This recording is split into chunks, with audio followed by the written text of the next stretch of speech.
Hello and welcome back to Run It Back on the Raptors Republic Network, the podcast where we recap everything Raptors 905 and Raptors related, running back on all the action. I'm Kyle Ryan, joined by my boys Zulfi Shake and Cody Walls. And before we get into it, boys, how are you guys doing? How are you guys doing? I'm good, hanging out, doing my thing, watching the Raptors and the Raptors 905. A lot could change in a week, and now they're both on the up and up. So I'm doing all good. What about I you, I Zulfi? echo I echo those sentiments. Doing good here, watching a lot of good basketball lately. The All-Star break is on the horizon, and we're gonna get to see a couple Raptors and a Raptor, actually two Raptors 905ers at the All-Star weekend with AJ Lawson and Elijah Martin. So lots to talk about. It's gonna be fun. Exactly. Excited. And before we get into it, please, guys, remember to leave a like on the video, comment down below on what you enjoyed, what things we can do better, and remember to subscribe. And with that being said, let's run it back. All right, so getting straight into it, guys. To end off January, the 905 lost four straight, but seemingly have turned it around, starting off February 3-0. So I'll jump to you, Cody. What's changed here? What's been the difference from the ending of January to now? Yeah, I think it's been a little bit of just like player availability and just generally like regressing to the mean, if that makes sense. There was a long stretch there in January and a little before that, I believe, where all the two ways. Well, Chucky Hepburn's been hurt for over a month now, so he's been not playing. And then there was a good stretch there where AJ Lawson and Elijah Martin, I believe it was 6 games, Yeah. where they were with the big club straight. So obviously, when your three best players are all low, it's going to be tough to rebound. But Lawson and Martin have been back. Some other players have stepped up, which we'll get into. I know Zulfi is in love with this one player. I want to sing his praises, but that's Z's guy, so I'll let him sing the praises. But yeah, some step up from other players. Lawson and Martin returning. Mobo was back for a game as well. So, or was it 2 games? It was 1 game. So It was one. It was one. Yeah. and yeah, and that was another thing. Mobo's been up with the Raptors for a large majority of that time too. He's back, so or was back. So it's been player availability, I would say, is the main factor, because when these guys are all playing, we know how good they can be.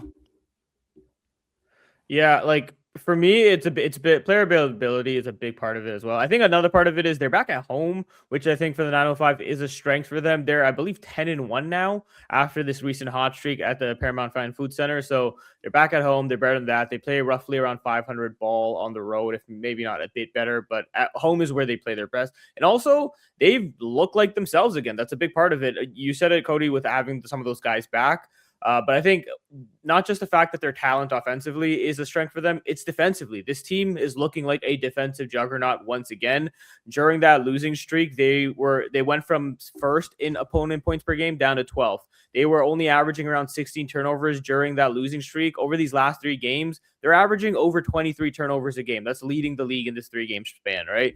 Opponent field goal percentage. You can look at everything. Like on the glass, they were getting pretty much dominated during this losing streak, and then all of a sudden they're able to figure it out again. Like a guy who I'm probably going to mention later is a big part of it. But they've been taking care of things on the glass. They've been one of the best rebounding teams. They're, I believe, second best in limiting opponent rebounds during this 3-game winning streak. And when they had lost 4 games in a row, they were allowing the 6th most offensive rebounds. So they really just flipped the script on the defensive end, and it's allowed them to push and play faster in transition, which we all know they like to do, similar to the Raptors. That's a strength of theirs. So for them to find their defensive mojo once again, obviously part of that is getting a guy like Elijah Martin back in the lineup, bringing Jonathan Mobile back in for a game and getting the talent, like you said. But once they're able to get stops on defense and get running, then you can see what this 905 can really be, and they're able to get back to that with these 3 wins. Yeah, that's the backbone, eh? I mean, that's the backbone for both these teams, really, and that's Yeah, how they're 100%. built. Yeah, and that's it's the key to everything. Getting out in transition to the team that is surrounded, even the two ways, is just all about go, go, go. Let's try to get those easy buckets in transition, and when they're firing on all cylinders defensively, everything else comes naturally. No, I definitely agree with both you guys too. Especially, I want to touch on it later when we are about to jump into the key performers as well. But I think, like you guys said, they were missing a lot of the two-way players. But now, even against the game against the Grand Rapids, I think the close game that ended in, I think they only won by like 1 or 2.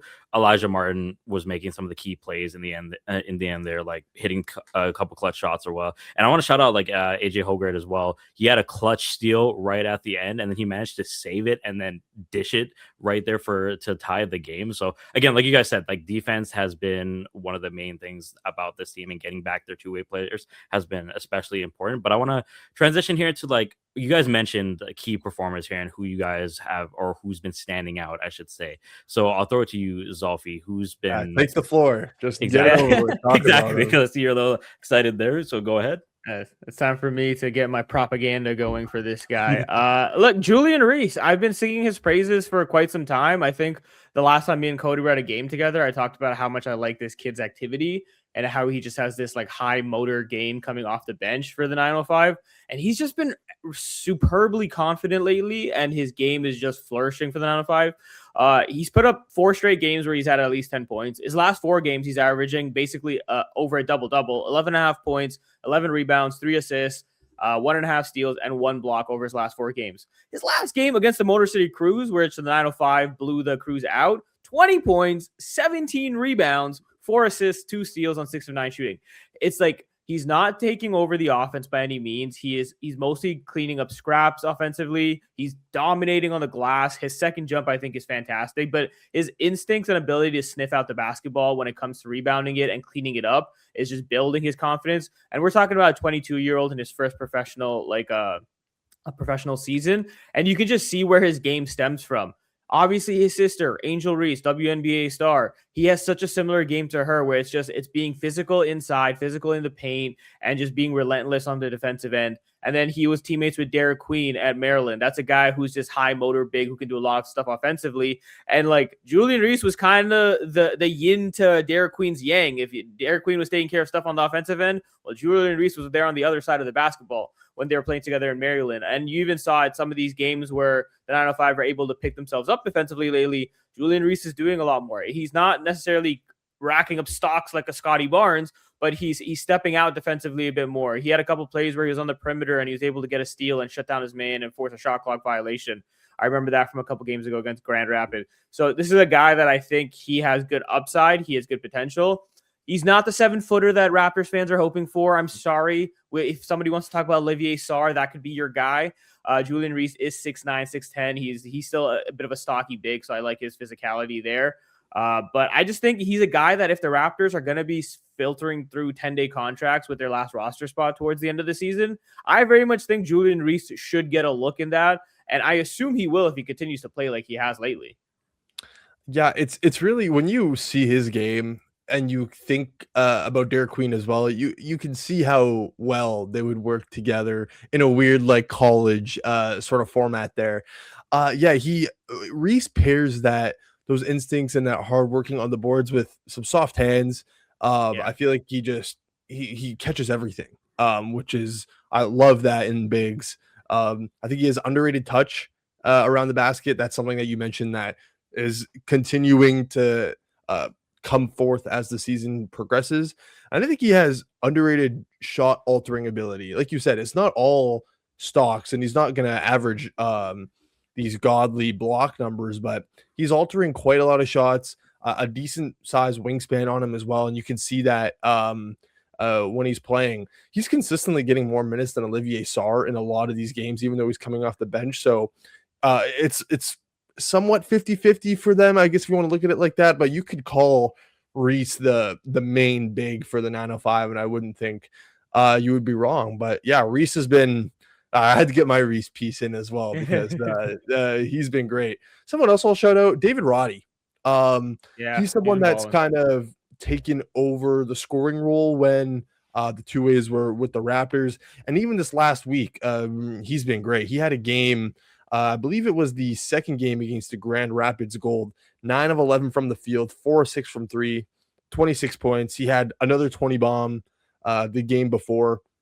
If Roddy's going to shoot the 3 like that, which, has been progressing, I think, throughout the year, then that's, again, somebody who could be getting another look from the Raptors or even potentially another team. So he's kind of right on that fringe, so to speak, of guys. Like, he's one of those guys where it's like NBA expansion. There's some NBA expansion talk that's come in recently. He's one of those guys that could potentially benefit from 2 extra teams being added in, whether that's on a 2-way contract or what you have it. He's a physical, big body player. He's maybe undersized compared to how he plays. He plays bigger than he is, But he's also the guy on this team, other than AJ Lawson, that has the most NBA experience, and it's for a reason. Like you said, he has the knack to be able to score, especially get inside.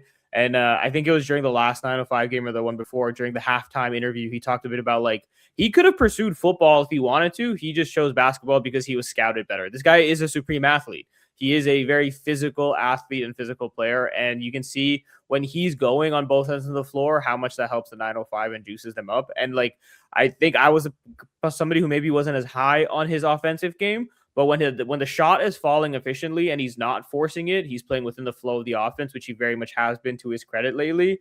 Like, there's major upside to what he can do on that end of the floor. And then again, defensively, he just perfectly fits into this 905 scheme with like dogged perimeter, like point of attack guys. Yeah, and I think even like when the ball's been in his hands a bit more this last little bit, the assist numbers have been the assist to turnover ratio has really impressed me. Just in the last game, 7 assists to 2 turnovers. Yeah. In the first game this week, again, 7 assists to 3 turnovers. So he's shown the ability to make some plays as well, which is honestly, I think, one of the more underrated parts about his game. When he gets the ball in his hands, it's just, how many situations are there where Roddy's kind of that creator for you. So but yeah, some good play from other guys. Olivier Sarr returned to action this week. He missed a couple of games, so that was big for them as well. But yeah, it's been all good on the 905 side really recently.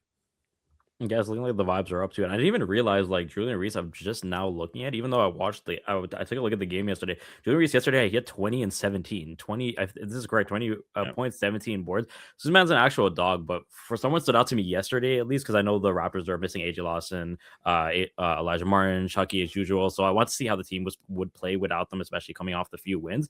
Dagenhart. But he impressed me a lot yesterday too. Like, just his scoring wise, putting the ball on the floor, being able to drive to the basket, and showing off how he can get it done when there's some of the bigger two ways aren't there as well. And him work again with Julian Reese as well, two of the big dogs on this team. And honestly, I feel like, again, if they keep it up, they might have a spot in the big boys club, seeing aside from like guys like Elijah Martin, AJ Lawson, and things like that. But overall, I think the vibes are up on the 905. 3-0 to start February. It's better than what they ended off January with. It looks like they turned around, especially again when they don't have those bigger or those two-way guys. But moving on to the big boys club, at least it's been kind of a roller coaster of excitement over there, especially with All-Star nominations, awards talks. But I want to start it off first. Scotty. All-Star boy, All-Star Scotty. How are you guys feeling about that? Should it have been Ingram instead? Did they make the right choice? Cody, I'll start with you. I want Zulfi to go first. Should it have been Brandon Ingram? No. Like, I love Brandon Ingram. I think he was deserving of being an all-star. Scottie Barnes is all-star number 1 on this team. His impact on both ends of the floor is undeniable. I think the fact that how much he anchors what this team is able to accomplish defensively, and then he immediately translates that into offensive production as well, is honestly, I'm at the point where like I don't care about all defense. He's making that regardless. Yep. Defensive player of the year is the conversation we're looking at for Scottie Barnes now. If the Raptors can finish as a top 4 seed in the NBA, or at least in the Eastern Conference, I assume Scottie Barnes will even end up on MVP ballots. He's not going to be a finalist, I don't think. He's not going to win. Who knows? Maybe if he has the most insane last 30 games ever. But Scottie Barnes will be finishing on MVP ballots if he continues to play like he has and impacting the Raptors like he has in this. He leads the league in stocks. I think everyone's throwing out the numbers with him. He leads the Raptors in double-doubles. And again, it's just his intentionality changes what the Raptors accomplish. Like, point blank, when he is pushing the pace and when he is orchestrating like the way he can, it changes things for the Raptors. That game against the Indiana Pacers, the day before we were recording this, that third quarter he had, where he had 13 points, 8 rebounds, like 2 steals and a block, 4 assists just in that one quarter, he flipped that entire game. There is very few players in the league that can completely take you over a game and win it for you, and Scottie Barnes is one of them. He changed the entire pace of what the Raptors were able to accomplish in that second half. He got his teammates confident. He got them playing better while also getting himself going. He's a special dude, and he was absolutely deserving to be this team's all-star. Yeah, I think it's almost 2 different conversations about is Scotty the team's best all-star, and should Brandon Ingram have been an all-star? Because Scottie Barnes should be an all-star no matter what, and it's just a matter of if Brandon Ingram should have been one too. It's kind of tough to get 2 all-stars, you know what I mean? Especially when you're not just like an elite team. But On most betting platforms, Scotty is the first non-big on the lists of odds with the best odds. He's a distant fourth on most platforms. Take that for what you will, behind Wemby, Chet Holmgren, and I can't remember the third one. Rudy Gobert, I assume? Yeah, Rudy. And then, yeah, you just everybody already knows. And just look at the last game. He had a team high in points, assists, and rebounds against Pascal Siakam and the Indiana Pacers. Truly special player who deserves more than this All-Star nomination. Now, hopefully, this time around, he can make up for his last performance in the skills competition. I wonder, do you think he accepted that to like make up for the last one? Well, it's not even the skills competition anymore. It's the shooting stars now. So he's probably doing it because he doesn't have to do the same thing again. Him and Tyrese, it's with Chet Holmgren and Tyrese Maxey, right? Who's he dealing with this year? He's with Rip Hamilton. And it's Rip. Sorry, it's Chet and it's Chet Holmgren and Rip Hamilton. Yeah. Okay. Yeah. So he doesn't even have a guard with him anymore. He's just like, you know what? We're just gonna do this together. Honestly, I think the shooting stars competition is better than the skills competition. So I'm excited for Scotty to do that. And I can see him bombing a half court shot. I'm with you on that actually. But yeah, like overall, like I said it in my video too. I feel like Scotty deserved this, like no matter what. I know people in the comments were saying, what about Ingram? How do we feel about Ingram? I think Ingram deserved a spot too, but if we had to choose over one or the other, I think Scotty's been working his tail off. And I said in the video at the time of recording, not too sure if it's updated now, but like I think only him and Derek White were the only players in the NBA with 50 plus blocks and 50 plus steals at the time of that. Scotty's top 10 in defensive rating this season. So, and I feel like that's something that the All-Star game has been lacking. I said this in my video too, has been defense for quite a while. And I think someone like Scotty is going to want to be able to show off what he can do, especially when so many eyes are watching. Like I know, again, it might be, we're going to see the lobs, hopefully people actually try this year because it's world versus USA, but I feel like Scotty can bring something new to this game. And I feel like, again, he deserved this. He's a game changer. But going to defensive player of the year, I feel like we got to put more respect on his name. I feel like now the talks are slowly starting talking, because I feel like, again, Scotty said something for himself too. He spoke up a little bit. I feel like it was an interview the other day. He said, I feel like I'm not getting quite the respect I deserve as a defensive player, even though, again, he's one of the best, if not the best defensive player in the NBA. But overall, like, I'm going to start the Scotty propaganda. I'm on this train too. Oh, brother, it started. Trust me. The conversation started. We just have to keep it going. We just have to keep it going. Like you said, Cody, he's the first non-big in that conversation, or non-traditional big in that conversation. And I think for Wemby, it's like, can you stay on the floor enough? For Chet, I think it both helps and hurts his case that he has good defenders around him. And now with Shea and J-Dub missing some time, it's going to be like, okay, can Chet still kind of anchor this defense? And if he can, he's going to have a really good case.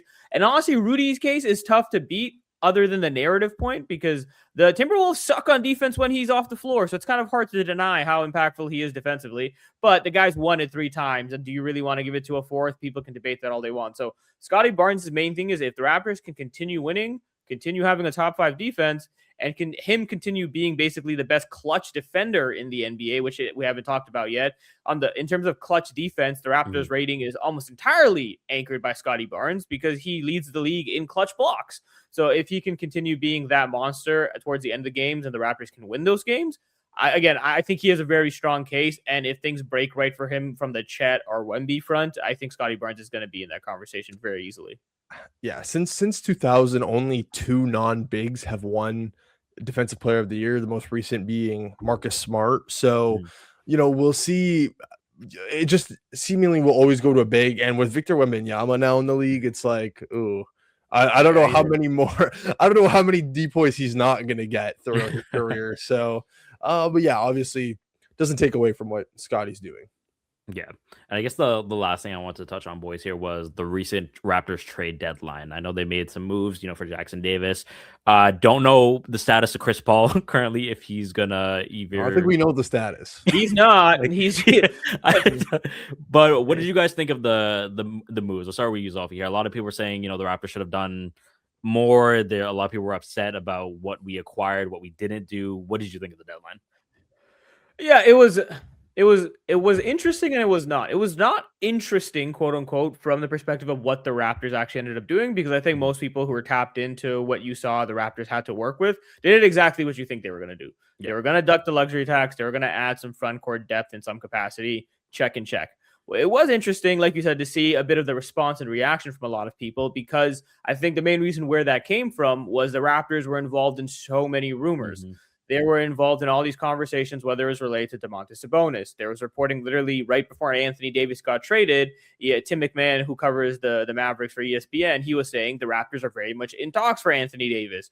John Morant was a guy that came up before, et cetera, et cetera. So when you're in all these conversations and then all of a sudden fans see you end up with Trace Jackson Davis, there's this bit of a shock, I guess, in terms of like what you ended up with versus what you potentially could have had. But at the end of the day, the Raptors were going to have to give up way too much draft compensation to get any of these teams to agree to take on a Jakob Poeltl's contract or a Manny Quickley's contract. And I personally just think that's bad business. Like, the Raptors have a very financially top-heavy team. How do you fill out this roster without automatically going into a luxury tax if it's not with rookie-scale contracts? Like, you need your picks.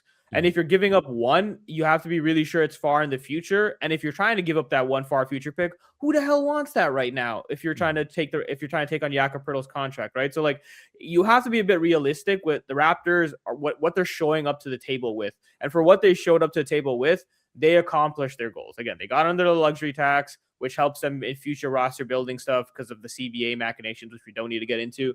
And then they added a player who wasn't the most exciting, I understand, but schematically fits so much of what the Raptors want to do.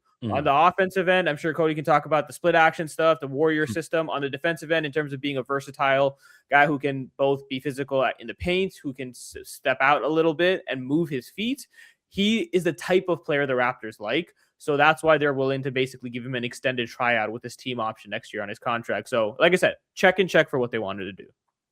Yeah, I think you laid that out perfectly. Like, yeah, and the team option is a low number, right? Like, and you were just talking about the cap. It's a low 4 million or something. Like, I'd be surprised if he doesn't get brought back on that. I mean, we've seen one game from him in 15 minutes of play. He had 8 offensive rebounds and a double-double. So, I mean, that's pretty good. We'll take that. I know he's had some flashes throughout his career. I'm not entirely sure what made him lose spot in the rotation throughout these last couple of years, just in and out. I guess he's just kind of always on the fringe on that Warriors team. He can't shoot like that. That's his thing. I'll let you continue. It's because he can't shoot. They added Quentin Post, who can space the floor, and then you bring in Al Horford, who can also do a bit more on the offensive end. And you just traded for Kristaps Porzingis. So if he was barely in the rotation then, and then you add KP. Well, now he's really out of the rotation because he's just a non-shooter. He actually hit his first 3 of his career a month ago.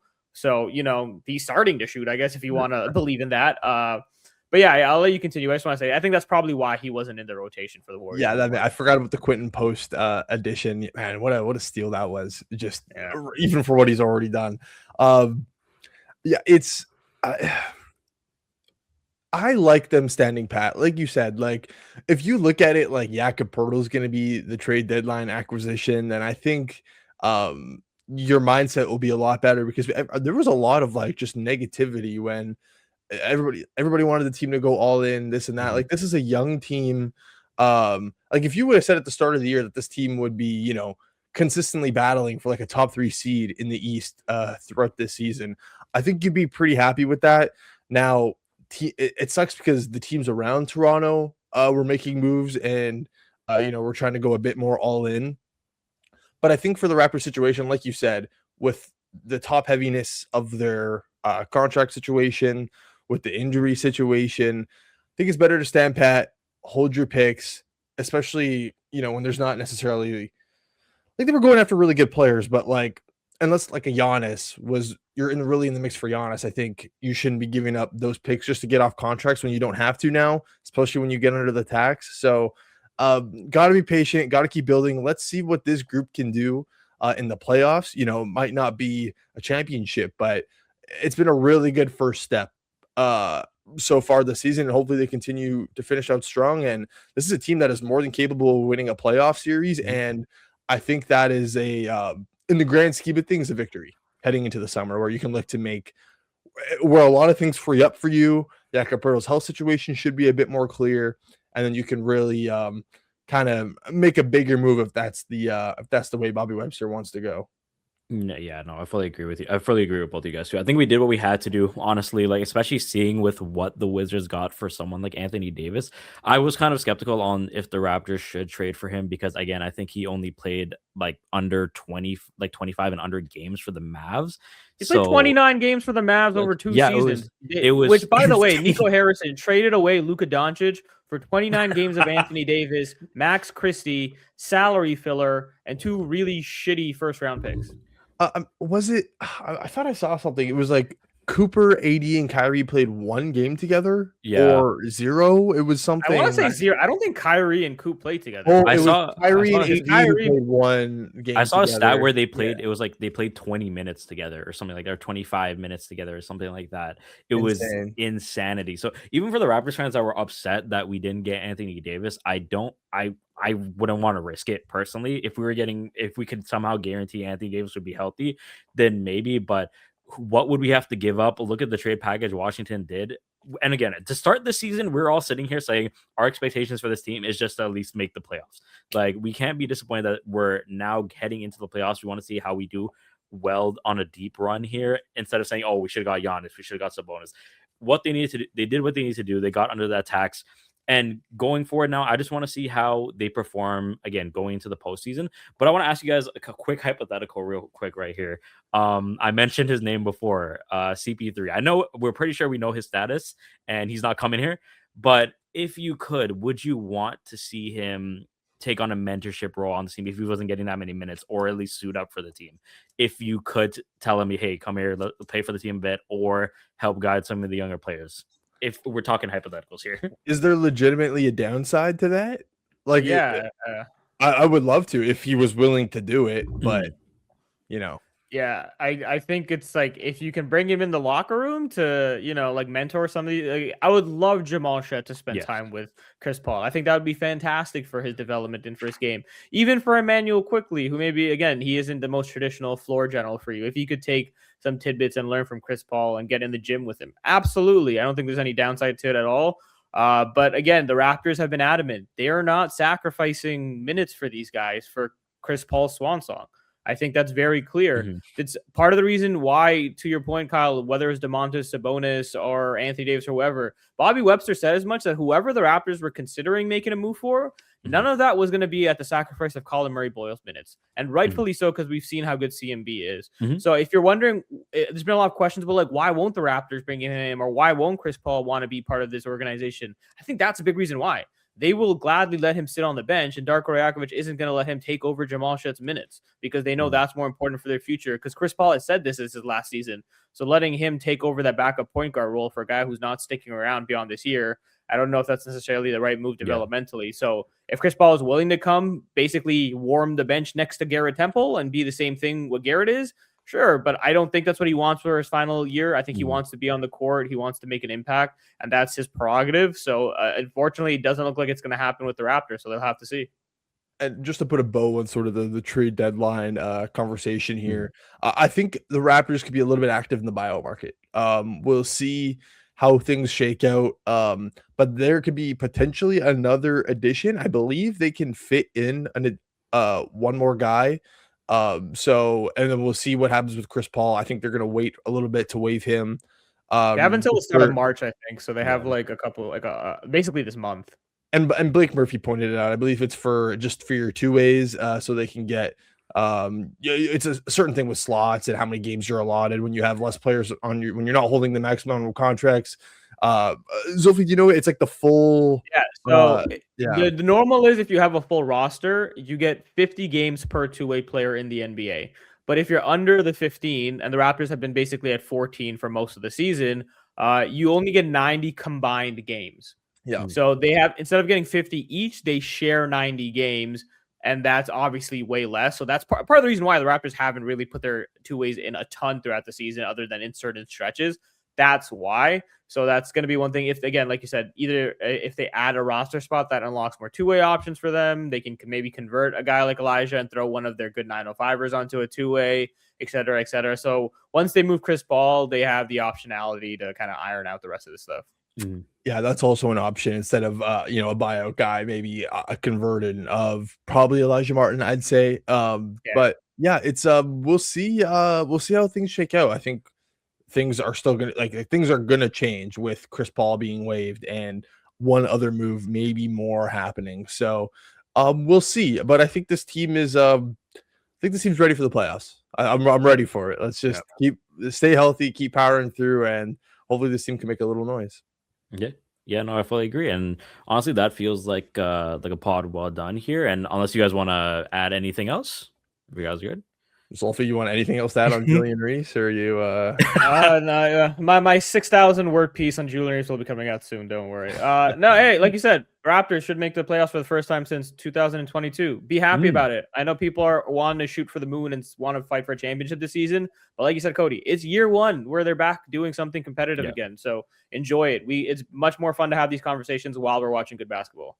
And hey, the 905 are competitive too, so Yeah. maybe we can get a double win. That'd be crazy. Yeah, no, for sure. And I think this is the first. I think this is the first time the Raptors are in the playoffs since we started Run It Back. Like, Yeah. this is the first time we're gonna be talking about Raptors playoffs in Run It Back, which Hopefully. is crazy, bro. Hope fingers crossed. But overall, I want to thank you guys so much for watching this episode of Run It Back, where we shared our thoughts on the Raptors 905 and the Raptors. And remember to check out RaptorsRepublic.com for again Zulfi's piece coming out soon, Cody's other writing, and our other content creators over on the site. And until next time, for myself, Zulfi, and Cody, we'll see you when we run it back. Peace.